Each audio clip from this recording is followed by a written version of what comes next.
Welcome to my page where I compare OpenAI's model, so Nano, Mini, and GPT-5.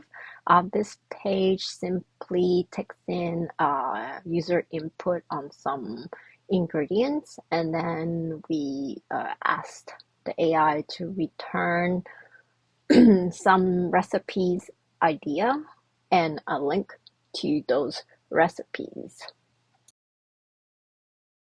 So let's start by giving some ingredients here. So salmon, sweet potatoes, and then once we hit the search button, everything will be disabled while the AI is working.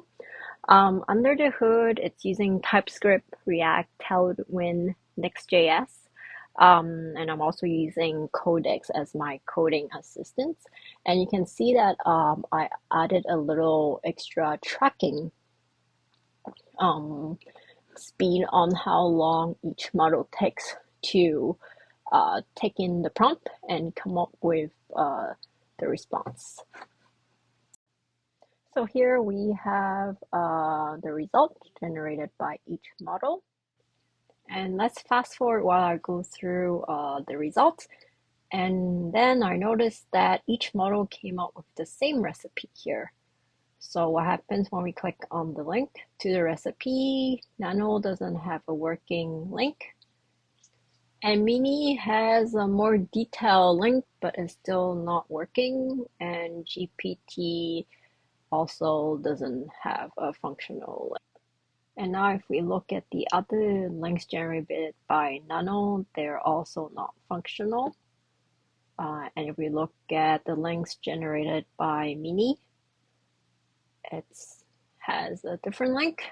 This one doesn't bring you exactly to the recipe that it generated, but it does fall on a page that contains salmons as ingredient for recipe. How about this one? That's also all recipe link and doesn't work.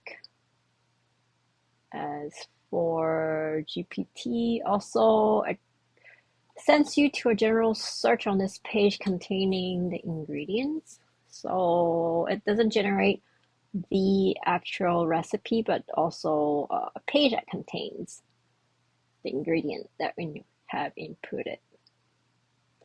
So same for this website. Now, if we are curious to see what is the payload for each model, they're pretty much the same since I ask the model to return this JSON for me. That includes the URL, but I did not specify what type or the shape of the URL. So it just generated one, I guess, based on a recipe web page and then added like the search params onto it. So basically the only thing that changed on the payload is really the system model for Mini, Nano, and GPT. And here I would like to talk a bit about error management. So for example, if a user puts inedible ingredient, what would happen? So I basically asked the model to first check whether there's an inedible ingredient first. If there's one, then throw an error, which is then managed on our side. Now I'd like to talk about some interesting uh, behavior that I noticed. So as you see here, when I first had GPT-5 running, I had a little typo with my lamb chop. Instead of running lamb chop, I wrote lamp chop as one of my ingredients. So both Nano and Mini return recipe.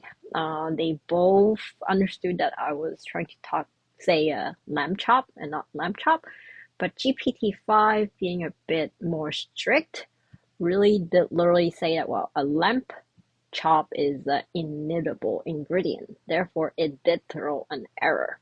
But what is interesting is that after this initial run with GPT-5, I was unable to reproduce this issue because I believe GPT-5 learned that I'm actually looking for recipes, therefore it auto corrected my typo.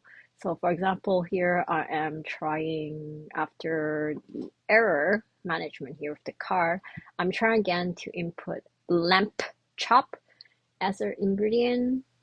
And then this time, when we click on what can I cook with a little fast forward, the 3 model will return results.